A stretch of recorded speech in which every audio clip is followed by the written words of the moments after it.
And now, the general weather around Alaska. Welcome, everyone, to Alaska Weather. I'm meteorologist Peter Chan, coming to you from the National Weather Service in Alaska region on this Tuesday, September 16th, 2025. And in the weather-related headlines across Alaska, yesterday we were talking about a flood warning for the Mendenhall Lake and River as a result of a glacial lake outburst flood, the second one to happen.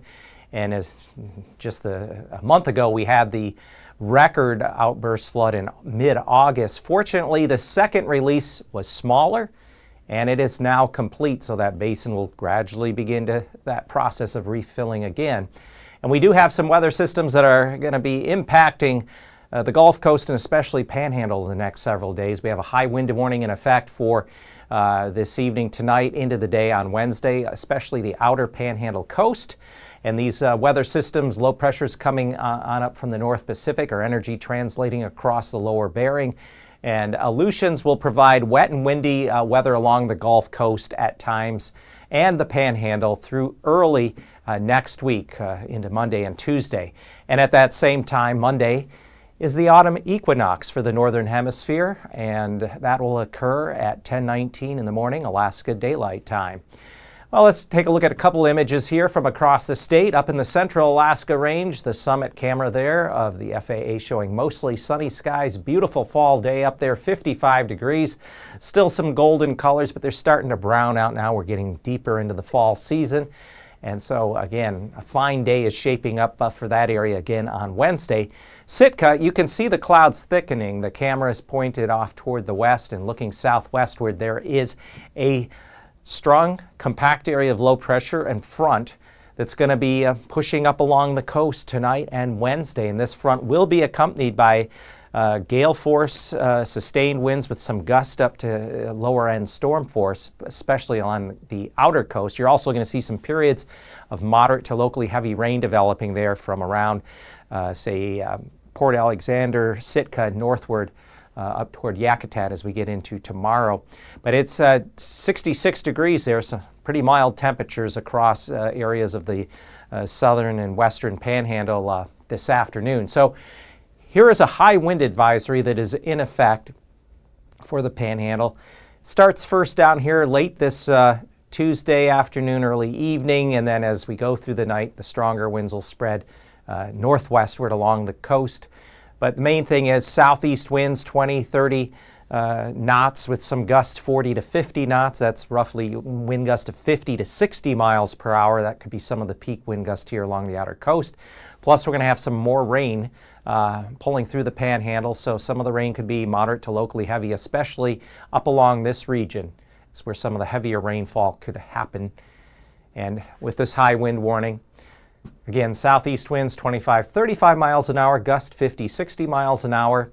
And that'll be this Tuesday, this Tuesday evening into Wednesday. And again, the main thing, there could be a few scattered power outages or some things blow around if you don't batten down the hatches. And then quick check here of the Mendenhall River.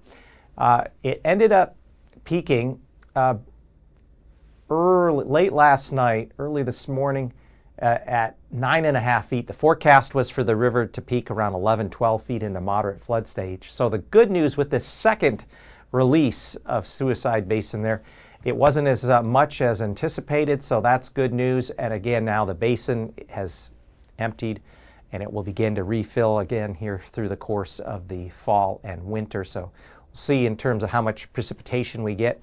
It does look like we'll see a fair amount of precipitation. This is today through 4 a.m. Saturday morning, and it's generally indicating a solid 3 to 6 inches of rainfall, especially the higher amounts, 5, 6 inches being up in the coastal mountains here and through the Panhandle.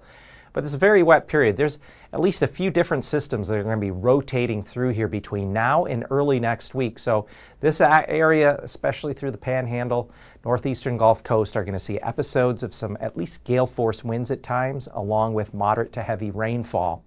And then further north and west, central interior back toward the northwest, the western Brooks Range, some excellent early fall weather. Not going to be very wet out that way. And looking at the satellite imagery, here's the next surge of moisture coming north.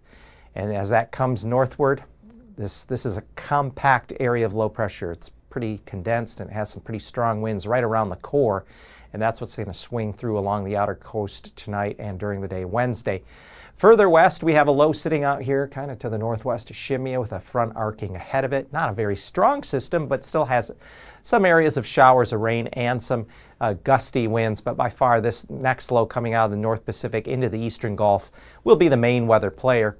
And late tonight into early on Wednesday morning, here's that low down around above 980 millibars, but it's pretty compact and has a very strong little wind field just along its north and eastern side. And that's why we have that high wind warning in effect for the outer Gulf Coast. Meanwhile, back here out toward the western Aleutians, this low's down near 980 millibars and it's slowly going to fill, but it does have a weakening front extending eastward to a secondary low, and then by Wednesday afternoon, we find the low that has come up into the eastern Gulf will begin to weaken and pull back a little further westward, but still along this front there will be gusty winds and periods of moderate to even locally heavy rain into the day on Wednesday. Here comes that secondary low, and then the older low back out here toward the lower Bering and Aleutians will begin to lose some of its punch. Here comes that next secondary low because this energy is going to translate up into the Gulf for the end of the week. So the low that was here earlier washes out, and then we're watching this secondary low as the next weather maker going into Thursday and Friday.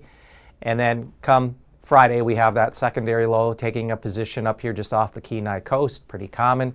Weakening occluded front, some more areas of rain and rain showers, breezy conditions. And then this low sitting out here toward Bristol Bay will have showers and areas of rain with it and some breezy conditions, especially more out toward the Pribilofs and out toward the eastern Aleutians. And then there's going to be yet another wet system late in the weekend, late Sunday night into Monday, Tuesday, come up and hit the Panhandle again with some heavier rainfall and wind. So this has been a very active pattern for those of you, especially along the northeastern Gulf Coast and Panhandle. So looking at temperatures Wednesday morning, we could see some low temperatures below freezing. Any clearing up here through around the Alaska Range or Brooks Range, definitely going to get below freezing. And areas where you keep a little cloud cover should stay in the 40s for lows around Anchorage. Unless we clear out a little bit more. Down here through the Panhandle, you got wind, clouds, rain, so temperatures stay above 50.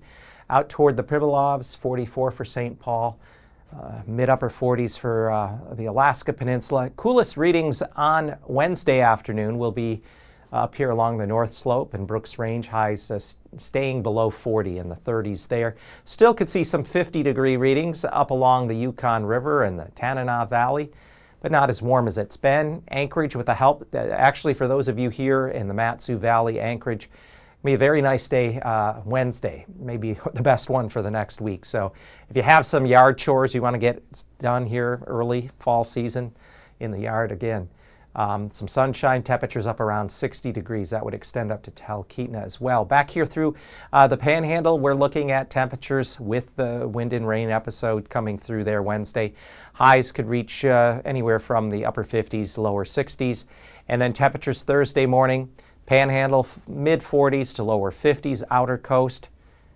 In through the Copper River Basin, around the Alaska Range, any clearing, get near or below freezing in those normally cold spots. Otherwise, 40s, lower mid 40s for the Anchorage area and lower Mat-Su Valley. We have readings in the 20s up here along the Brooks Range, North Slope. So again, some areas could dip below freezing, especially if you have clear to partly cloudy skies. And then extending out to the west, lows near 40 along from Wales to Nome to Savunga. And temperatures Thursday afternoon, we'll have highs mainly in the 50s across the mainland. Can't rule out an isolated 60 at Tok or Northway, but otherwise that would be kind of a gift at this point. And out here through the Panhandle, 50s, a few lower 60s, 62 at Craig or Klawock. And extending out along the Alaska Peninsula, eastern Aleutians out to Dutch Harbor, Nikolsky, we're looking for highs generally at least mid-50s. And here's the 6 to 10-day temperature outlook taking us from the equinox on September 22nd to the 26th. And the signature for warmer temperatures, above normal temperatures, has diminished. Still could be a little bit here, Copper River Basin, maybe east side of the Alaska Range. But otherwise, I think we'll see more in the way of some rain and things keeping temperatures down in the Panhandle. And then along the west side of the state, Yes, temperatures are going to be a bit cooler there, especially centered around the lower Kuskokwim, west end of Bristol Bay. And of note, drier weather, below normal precipitation, so that would continue to infer more of a northeast northerly flow, just providing some cooler fall weather, but at least drier, whereas the Panhandle will still see some episodes of rain or rain showers, maybe not as intense as what we've seen here through the mid-month period, but still could average a little above normal there across southeast Alaska, again from the equinox on the September 22nd through the 26th.